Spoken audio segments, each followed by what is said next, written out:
Good afternoon, everybody. Hey, guys, good afternoon.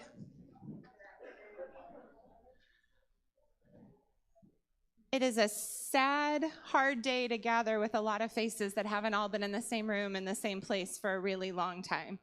But it is good to see friends. It is good to be able to be together and grieve again.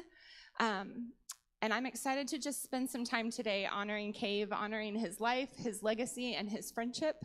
And so we're going to start by getting to hear from Cave in his own words and getting to hear one final reminder of that beautiful laugh that echoes for all of us.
Like a red sunshine, you know what I'm saying?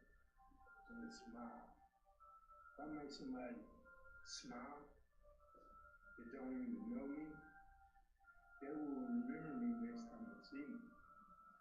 And that's the love that I see. But when we talk about the word love coming up, I didn't have it nowhere. All back to the smile. I had to find my place. And I found it. I got a burning hell for it, and I'm going to burn, dude, because I've been happy for so long. Can't nobody take it away. These streets made a monster out of me, man.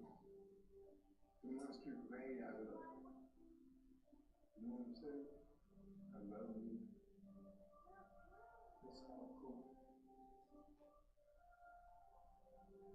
But I'm gonna be like Forrest Gump right now. I don't want to talk about that no more.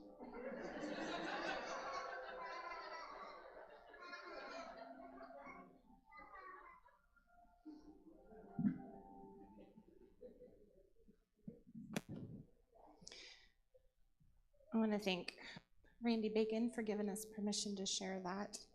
I've watched that clip a lot to hear that smile and that laugh one more time. Cave had one of those smiles you could hear. Do you know what I'm talking about? Like when he smiled, it just like lit things up. Cave made a statement in that video, and I recognize that we are in a faith space, and so I feel responsible to say something. Because he makes this statement, and he and I had this conversation several times where he would say, if I'm gonna burn, then I'm gonna burn. And I have full confidence that that is absolutely theologically not the fact.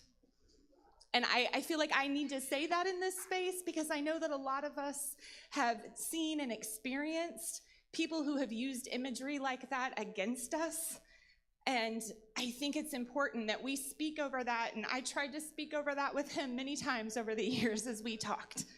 And so I want to acknowledge that I have full confidence and belief that Cave is smiling down, he is laughing, he's gathering a group of friends saying, check this out. Look at my people in my places celebrating.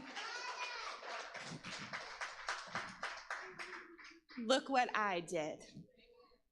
And that's how I believe in all of my heart that Cave is today and Cave will continue to be, and that we will get to see him again. And I have full confidence that he is going to be up there going, come on, check this out. I got stuff I want to show you. and he's going to give us one of the most amazing tours we've ever seen. I have asked, I have the chance to sit with friends of Caves and just kind of put together a few opportunities for people to get to share and to speak. And so, Heather, I'm going to ask if you would come first. Put together a eulogy for Cave and just wants to share her heart as someone who knew him the longest and probably better than a lot of us in this space.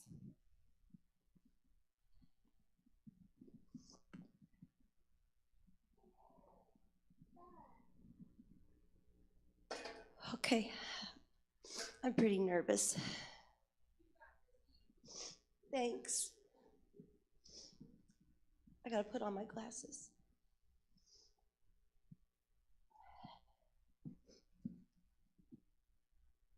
Have you ever thought about how important your name is?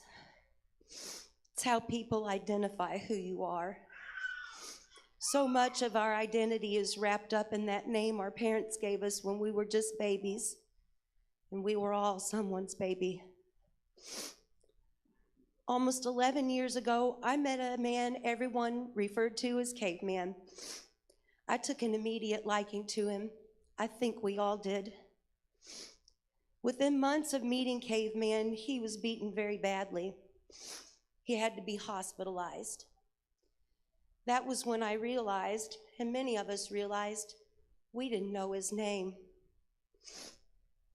Without a name, we couldn't locate him. We couldn't visit him. Without a name, we were powerless.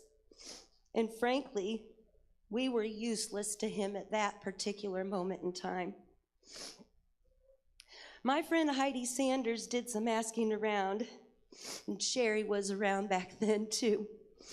And she learned that Caveman was Donis Helton.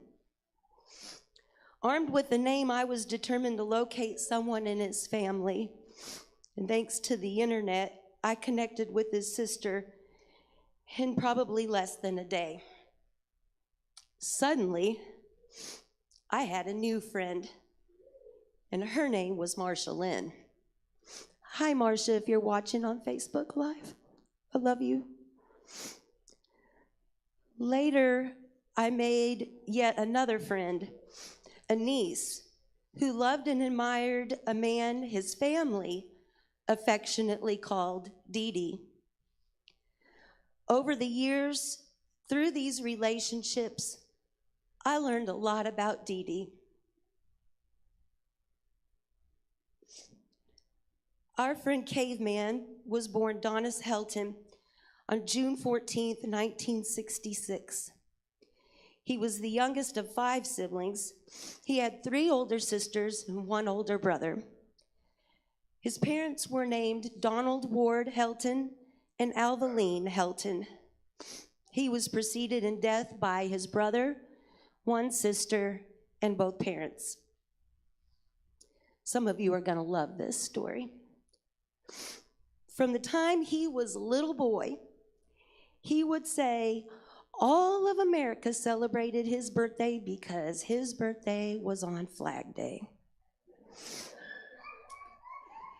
His family always made sure he had a flag on his birthday, and his mama would buy flag plates and napkins to celebrate. Can you imagine that? Another fun fact. Donis loved science. In elementary school, he could tell you every constellation in the heavens. As an adult, Caveman suffered a head injury, which impacted all of that. When the Helton kids were little, they would race home from school, they would hurry to put their books away, and they would run out to ride their horse. But they were still so little, they were kids, and they would somehow use the side of the pickup truck to climb up onto the back of the horse. I'm sure that was a sight to behold. And with little Dee Dee running behind all of his brothers and sisters. Dee Dee loved riding go-karts. He loved riding go-karts through the yard. He also liked giving rides on go-karts, and he liked scaring all of the other little kids, but they wanted to keep riding in the go-kart, of course, because Caveman was always the coolest kid on the block. He liked riding his skateboard down the hill by their house. Told his mama didn't like that very much. She would ask him not to do it, and he would say, "But it's fun." When he was 7, his daddy got a gun for Christmas. The caveman in Donis wanted to shoot that gun. His dad told him, "Boy, you better put your big boots on." So one day, he took Dee Dee and Marshall into the woods. He put Cave on a big log, and he told him, "I'll catch you, son, when you fall. Pull the trigger." Sure enough, he fell backwards, and sure enough, his dad caught him. I learned that Caveman used to draw. He drew frogs and cars with sunglasses. He liked watching wrestling with his knees. Let me rephrase that. He liked watching wrestling with his niece. He was around 14 or 15 years old when his mom died. And at that point, he'd already spent a little bit of time on the streets. Later, his dad would remarry.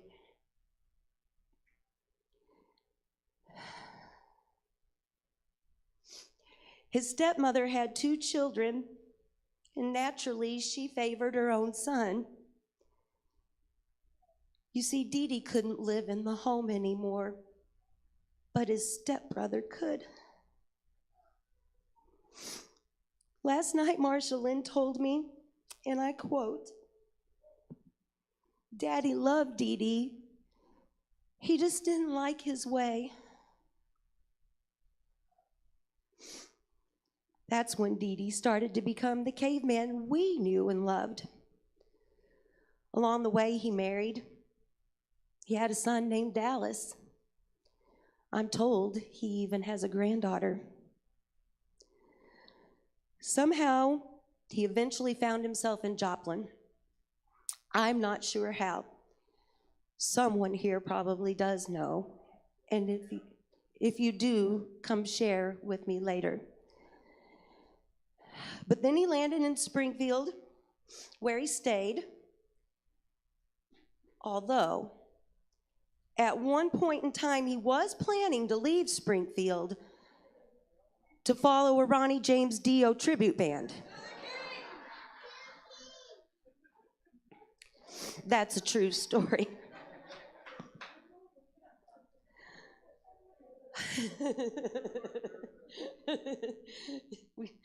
You have to laugh.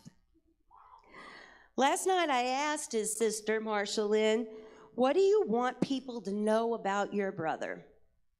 And she said, "What you already know.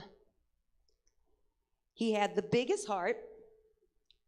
Everyone he came across loved him, even his enemies, and especially the ladies." I have a story about that.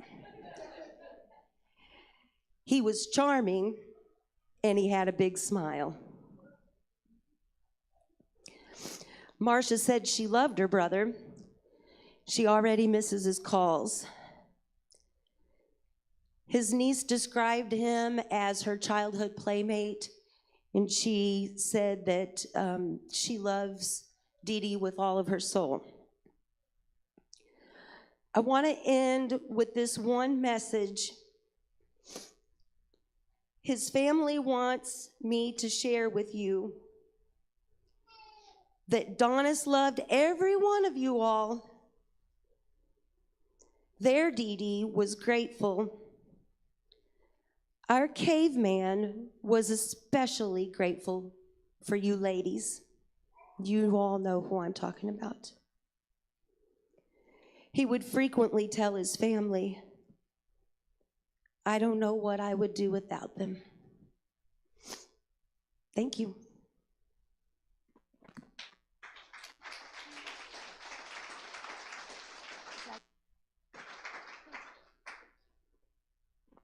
Robin, you want to come up?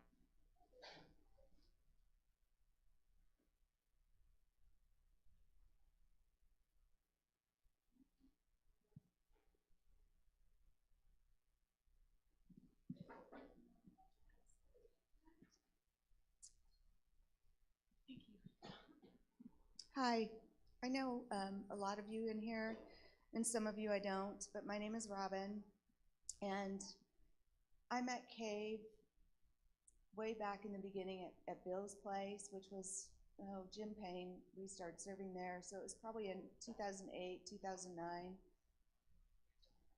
Oh, can you hear me now? Sorry, I'm not used to doing this. Anyway, I met Cave at Bill's place in about 2008 or 2009, but it wasn't that we really bonded until the Gathering Tree in 2010. Cave always greeted me with a smile, a hug. He was always just a real, true Southern gentleman to everyone. And he was surrounded always by his sugar mamas, as he called all of us, and he had more than any one man ever could have, truly. Everybody spoiled him. Whatever Cave wanted, Cave would get. But Cave was also extremely kind and generous with every single thing he did. I've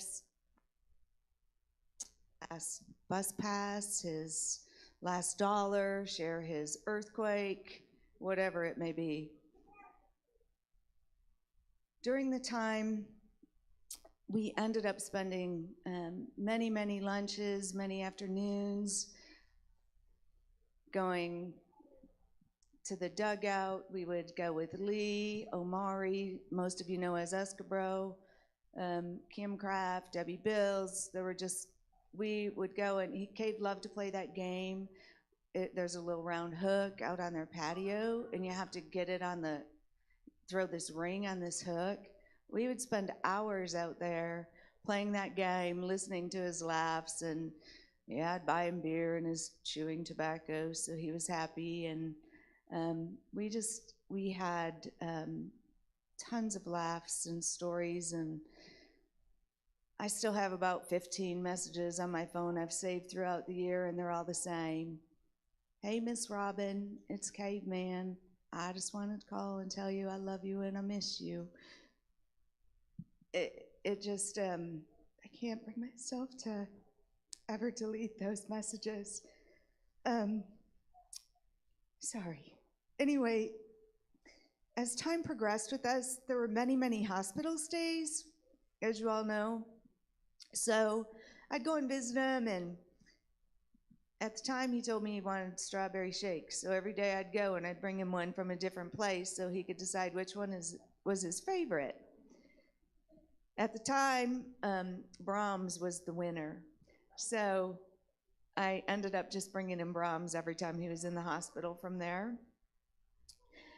For the longest time, I always thought strawberry cakes and cupcakes were his favorite, but then I learned from Paige Payne, actually, that truly that was a myth. He really liked chocolate, but he just never wanted to break our hearts. So today I made chocolate strawberry cupcakes for him so he can get the best of both worlds. So hopefully y'all can try one. Bam Bam was, how many of you knew Bam Bam? Saw Bam Bam? Well, I was the happy recipient to be able to house Bam Bam for years, and that dog was something else. Kim Kraft got him immediately when Cave couldn't keep him, and then I was the lucky recipient that got to keep him until Bam Bam passed. And so I would take Bam Bam and have many pictures of Bam Bam when Cave lived on the porch next to Harbor House. Take Bam Bam to visit, take him to the vet center. Christmas, I'd have a little Christmas outfit for Bam Bam so Cave could love on him. And that dog was so smart, and that dog when he would see Caveman, he would just go, "Wah, wah, wah, wah, wah." I mean, just jump up and down and do circles. I mean, dogs know love when they're loved by a human, and that dog was something really special to me as well. I thought it was super hard when I lost him. It's nothing compared to losing Cave. I wanted to share a little story. I've got a couple stories, but this one was really impactful on how Cave impacted our youth. My son and Kim Kraft's daughter are two of the stories I'm going to share because they were able to meet Cave when they were a young teenager, and now they're 20. But I texted Kayla and said, can you please share, Kayla is Kim's daughter. I said, can you please share with me what Caveman meant to you? And these are her words. She said, the first time I ever met Cave, I thought this was the most scary guy I'd ever seen. But when I was introduced, he was the biggest teddy bear. I remember giving him a goodbye hug and just feeling safe and loved by this man. Words cannot describe the impact Cave made on my life. Not only did he treat me like a good friend the first time I met him, but he always knew how to crack a joke and do something silly at the perfect time to make me laugh. Cave, you will be missed, and I wish that everyone in the entire world could have known you, because I know they would have made a loving impact on their lives just like you did mine. My son Max met Cave when he was probably 10. And it was a few years later, because we'd served, so Lee and they all knew my son and watched him kind of grow up through me when we'd have our meetings and everything, and lunches and beers or whatever it is we were doing. But I texted my son because he's away at school, and he sent me, I just said, just tell me what impact Cave had on your life. And he said, when I think of Cave, I think of how hard his life was, and that he was still laughing and having fun and finding humor in everything he did. But he would tell me at least 5 times, every single time I saw him, never do drugs, Max, never do drugs. He also told him, always listen to your mama, which that was great words of wisdom. And he said, it was impactful to me seeing his scars because he was in a fight with one of his friends and he lifted his shirt to show me his scars. But then Cave said to him, he didn't mean to do it, and I forgave him. He will always be my best friend. We were both drunk, and he is my brother and will always be my brother. And my son looked at him and said, that's amazing. That's the true meaning of brotherhood, forgiveness, and kindness, and generosity. He said, I now know that even though people can sometimes make decisions that are not always the best, they all have a story. And they're not bad, nobody's scary, and I will remember his story and his words for the rest of my life. My point with that, the impact that Cave had on these young people, is such a great blessing for them for life and what they can do for the, I hope these kids grow up and serve and just have common decency and kindness and love and respect for all people. The last story that I have is this frame that I put up here with a picture of Cave. Cave called me one day and he was super excited, and he said, hey, I need to see you. I found something and you're gonna love it, and I need you to come. So I went, I saw him, we went, and he said, I found this frame in a dumpster, and I thought of you immediately. I knew you needed this. And he also got me this little pendant that he found. It's a heart. And it just, those are the most thoughtful, treasured gifts I've ever received in my entire life. And I'll treasure them. He sits on my nightstand every night, and he has for years, ever since I got the frame and got that picture from Randy Bacon. So when I was trying to write something, it was very difficult for me. I'm not a good public speaker. I don't get up and do this, so it was really hard. So as I'm trying to write things, and I'm crying, I'm staring at the frame, and I'm like, butterflies, there's butterflies all over it. So I decided that I would look up the meaning and symbolism of what butterflies mean.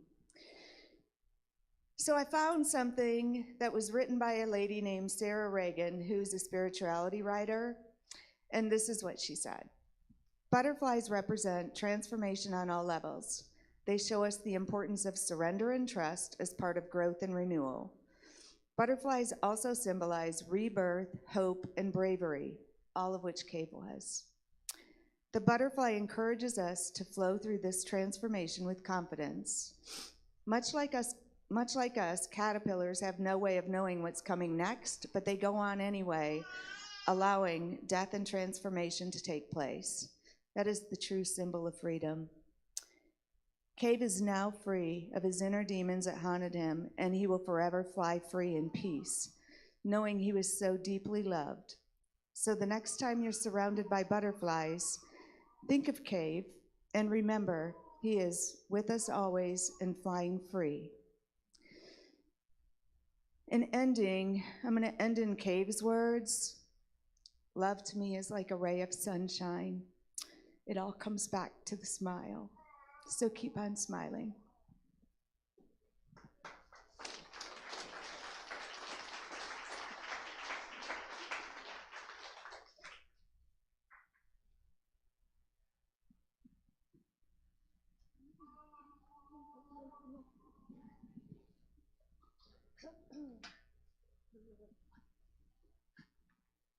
Hello, everyone. Thank you. I will. Okay. All right. I have a confession to make. Until last night at 6:45, I did not know who Ronnie James Dio was. Yeah, it's a true story. It's important to know that I've been pretending to be a fan of his for 9 years now, which is a long time to uphold a charade, especially for a person who is a terrible liar. But because he was the idol of my friend Cave, and because I wanted Cave to think I was cool, I have spent these 9 years nodding along in agreement over his musical prowess and saying, "Oh, yeah, I like that one too," when he would talk about his songs. One time, Cave asked me my favorite Ronnie James Dio song, and I said, "Oh, God, I can't even think of which one is the best. What's yours?" And he told me some song I don't remember, and then he said, "I like The Pigs, too," which I now know was War Pigs. And I said, "Yeah, that one's great." It's not. I don't like it. I listened to about 20 seconds last night, and that was all I could stand. I did figure out a few years ago that Ronnie James Dio was the frontman for Dio, a fact which should have been obvious, but I didn't figure that out. It's not a common name, so I should have. Now, through my Googling last night, I discovered a few things. First off, he was the lead singer of Black Sabbath for a spell. No, I did not know that. He started his career at age 15, which is impressive, and he is credited with popularizing metal horns, which must be why Cave always did. Another thing Cave always did was give gifts. Now, people who aren't lucky enough to have our kinds of friends might not understand how a guy like Cave was such a great giver of presents, but it is, of course, because one man's trash is another man's treasure, which is a sweet way of saying he was a master dumpster diver.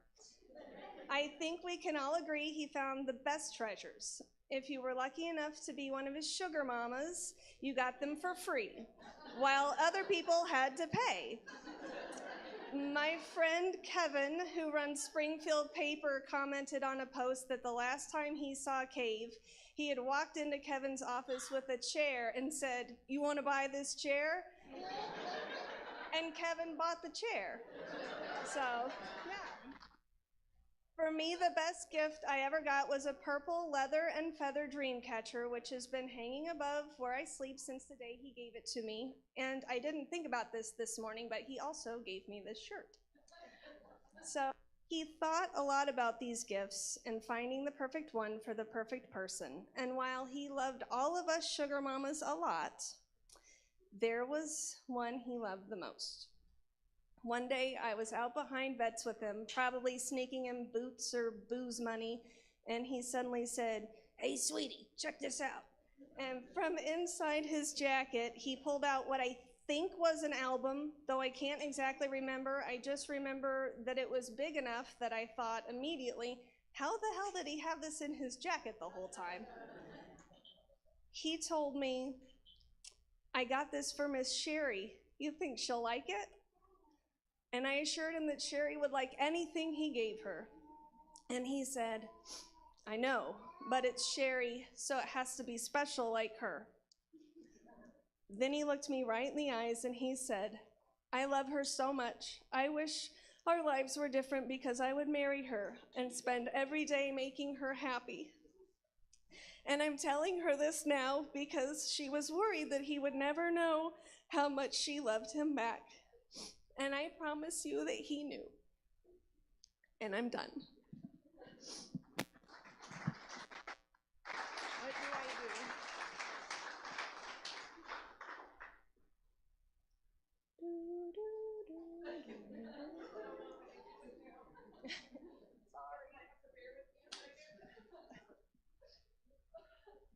Hey, it's Sherry. Sorry.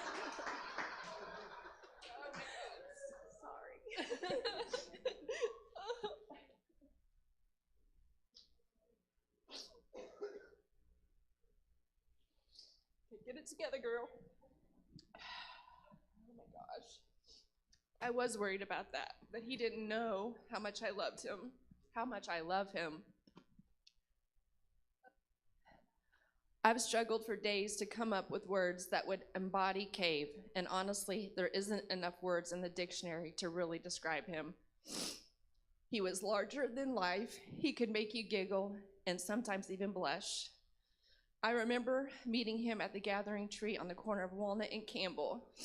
We both sat down by the wall and chatted about how he had just came to Springfield from Joplin, and he instantly had me intrigued with his stories, his personality, and his laughter. I soon realized he was going to be my favorite. He was going to be my favorite of all time, my friend for life. Cave was a fierce protector. He actually got in a fist fight a couple years after we met because a guy accidentally hit me with a door, and he was like, "Don't you touch her, do not touch her." And the guy was like, "Hey, if you are gonna hit me, you better knock me the F out." Well, he knocked him out, so.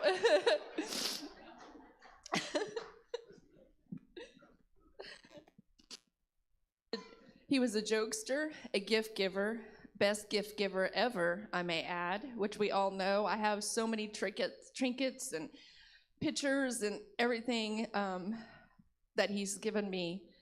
I could always count on him to make my life brighter. We both loved each other well. When we had our one and only fight and didn't talk for far too long, we both discovered and discussed how sad and miserable we were without each other, and we promised each other we would never, ever again not talk. The memories I have will remain in my heart forever, and I find comfort that he is free, finally at peace. His love will continue to work through us all. I know I love bigger and better since Cave came into my life and my heart. Thank you.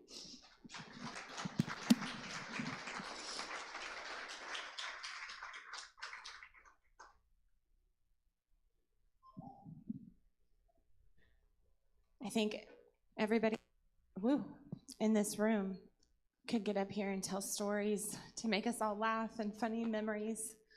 And I think if we all went, we'd be here all. But I do want to give a few of you a chance to share something. And so, Coco, you want to start? I'm going to challenge us to try to keep them short. But I know that's hard for anything related to Cave.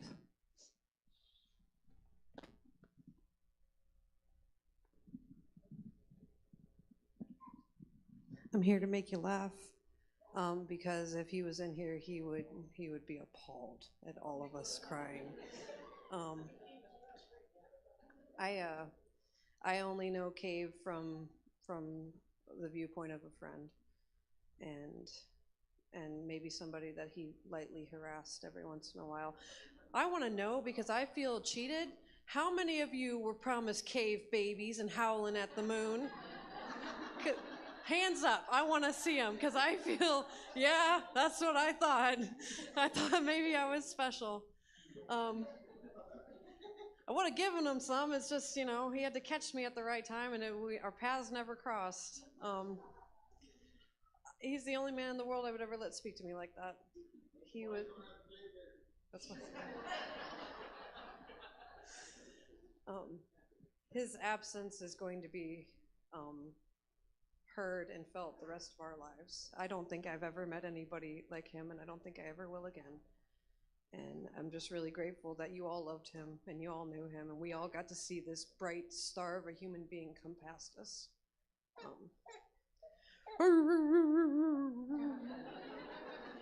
Do it with me. One time for Gary. I love you guys. Want to share for a minute?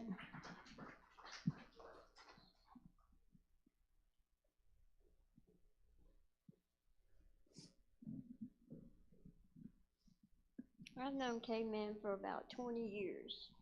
I dated Escabro, everybody knows him.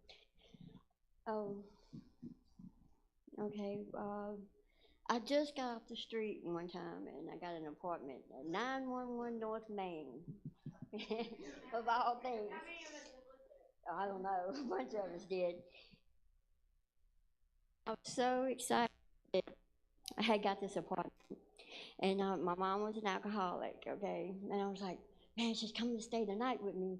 K-Man, I need you to come and help me. He's like, why? I said, just do it. So he showed up at my house, and my mama showed afterwards. So a whole bunch of us went downtown and walked, showed my mom Springfield. They were getting drunk the whole time, laughing and cutting up, and we just like shaking our heads and just walking with them. We get back to my house. Every time he'd seen me after that, went in there and I held up my mom's air mattress. And all of a sudden, my mom, she disappears. Then all of a sudden, I go to the bathroom, came back, and I thought that K-Man left. I'm like, where'd K-Man go? I heard somebody was talking in the dining room. I go in there, and he's in there with my mama, laying down in the bed. I said, he had that little ponytail. I grabbed that ponytail. I said, hell no, you ain't. You ain't gonna be. So after that, every time he seen me, he says, I was this close to being your stepdaddy. I'm like, no, you wasn't. And so after that, me and K-Man just bonded. And we were homeless together. We lived in a spooky house, and I made him sleep in the recliner, and he'd say, Cece, why'd you get up and pull on my sheet? I said, I ain't pulled on nothing, I was sleeping. He goes, I said, oh no, that was that ghost. What'd you do to him? You made him mad. He said, hell no, I'm gonna keep that, tell that ghost to leave me alone. I said, nope, nope, nope. So the next night he's gonna say, Cece, why do you keep messing with me? I said, I ain't messing with you. And Escabro said, you did something.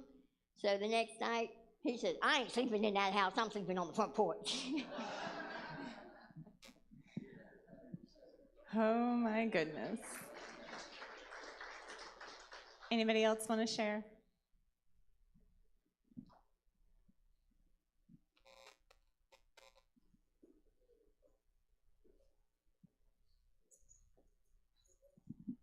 Hey. I knew Caveman. When I first got in town, he was one of my best friends. I met him. I've shared a porch with him, several. Hey, bro. I told you once, I told you 1,000 times. We'll always be brothers. You got your dollar.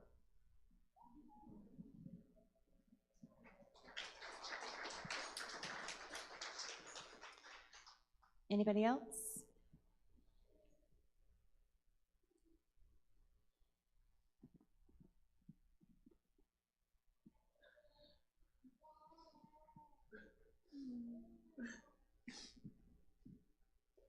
Caveman was awesome. Ronnie James Dio. He loved Ronnie James Dio. You know, I love him so much. You know, he was one of a kind. He was one of a kind, Caveman was. And yes, I know he's up here right now listening to Ronnie James Dio. He's with it. And with that, much love and much love, much love. That's all I had to say.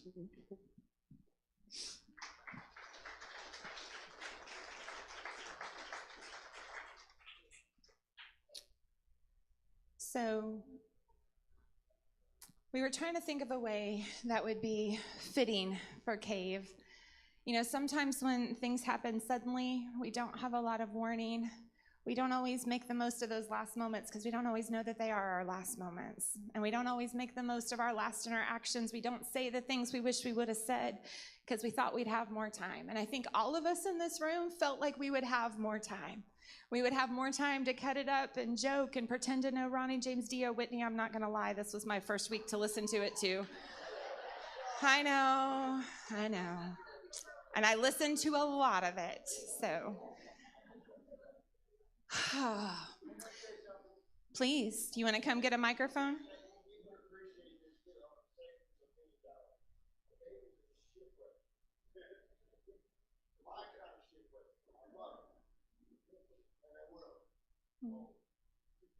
Thanks, Irish. So here's what I want us to do today. I'm gonna have them bring the house lights up a little bit. I asked each of you to grab a note card and a pen as you came in. And if you didn't grab one, Elisa and Bob have some. And okay, first of all, can we just take a second to say how cool it is that Cave filled this room to standing room only?